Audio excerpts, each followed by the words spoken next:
मैं घर आता हूँ रात को 10:30 पौने 11 बजे से लेकर रात को 2 बजे तक, और दूसरे दिन सवेरे मैं, मेरा स्टाफ, उप मुख्य सचेतक महेंद्र चौधरी और उनका स्टाफ, हम लोग विधायकों को सूचित करते हैं कि 25 तारीख को शाम को 7 बजे विधायक दल की बैठक है सीएम। कोई एजेंडा नहीं, कोई प्रश्नवाचक चिन्ह नहीं, जितना आदेश मिला उतना सूचित कर दिया।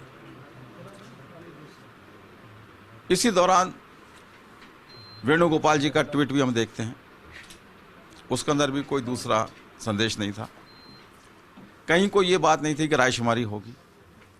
क्योंकि विधायक दल की बैठक में जब तक कोई ये नहीं कहा जाए कि विधायक दल की बैठक नेता का चुनाव करने के लिए है या फलाने इशू पे रायशुमारी करने के लिए है, उसके अलावा आज तक विधायक दल की बैठक में कभी रायशुमारी नहीं हुई। जब मैं उप मुख्य सचेतक या मुख्य सचेतक रहा हूं, कम से कम उस दौरान के लिए मैं कह सकता हूं कि कभी विधायक दल की बैठक में रायशुमारी नहीं हुई। विधायक दल की बैठक में निर्देश मिलते हैं, विधायक दल की बैठक में चाहे मुख्यमंत्री जी मौजूद हों जो हम विधायक दल के नेता होते हैं, चाहे हाईकमान का कोई बड़ा पदाधिकारी मौजूद हो, वो सब अपने निर्देश देते हैं और हम सुनते हैं और उनकी पालना करते हैं। तो ये बात उठाना ही गलत है कि विधायक दल की बैठक में हम सबसे रायशुमारी करते। अजय माकन साहब को, वो हमारे वरिष्ठ नेता हैं, हमारे प्रभारी हैं, जहां तक उन्होंने कहा तब तक मुझे कोई एतराज नहीं, भाई चलो वरिष्ठ हैं वो कह सकते हैं। छोटे छोटे लोग मुझसे, जो कोई सीनियर है कोई जूनियर है, वो मेरी भूमिका पे सवाल उठा रहे हैं, तो मेरे लिए लाजमी हो गया कि मैं, आपने पूछा तो मैं सारी स्थिति को स्पष्ट करूं। विधायक दल की बैठक में आमतौर पे इस तरीके से रायशुमारी नहीं होती, और रायशुमारी करने का मन हाईकमान के ऑब्जर्वर्स का है। ये बात तो जब रात को हम उनसे मिलने पहुंचे तो उन्होंने कहा, तो हमने ही उनसे इतना ही कहा था कि आप एक बार सामूहिक रूप से मिल लीजिए, फिर जो अपनी बात अलग से कहना चाहेंगे कह देंगे, क्या गलत कहा। मेरे को कोई रायशुमारी के लिए बुलाता है और मैं कहूँ साहब आपका फैसला मंजूर है, मेरे तो कोई रायशुमारी नहीं है, तो मैं गलत कैसे हो गया। मैं राहुल गांधी जी का उदाहरण देना चाहता हूं। 2018 में जब मुख्यमंत्री के बारे में फैसला किया पार्टी ने, राहुल गांधी जी ने पूरे तरीके से डेमोक्रेटिक तरीके को अपनाया।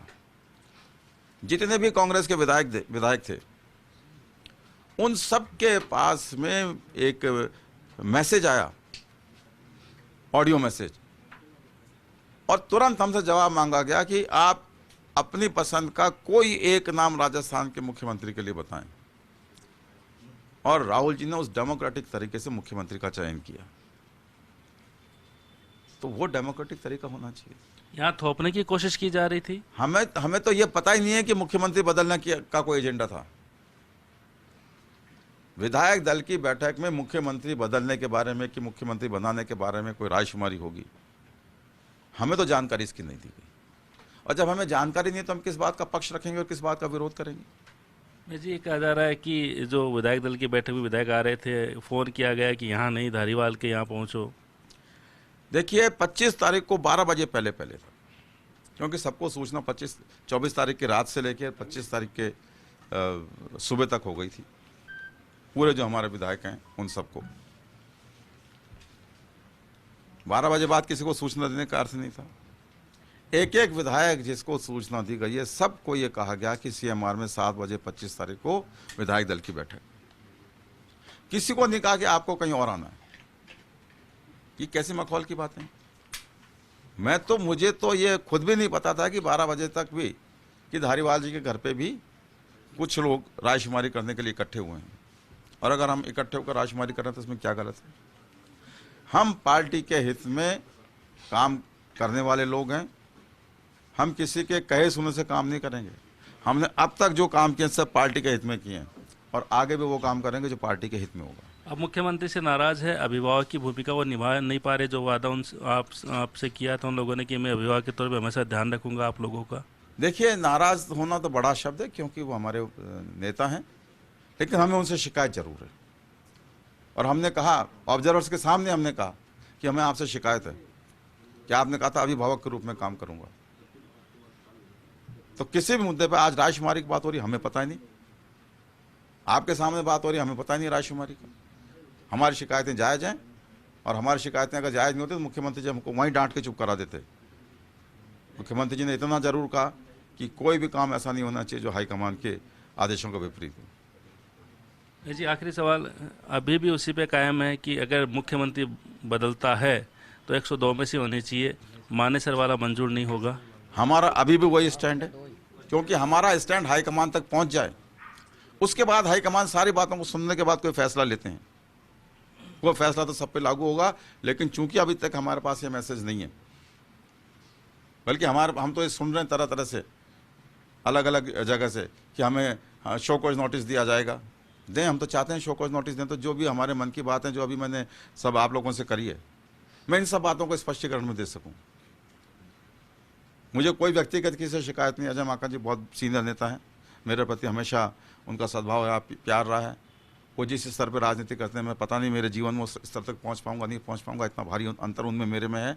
लेकिन मेरे मन में इस बात की कसक जरूर है कि मेरी जो भूमिका है उसके बारे में शक किया गया।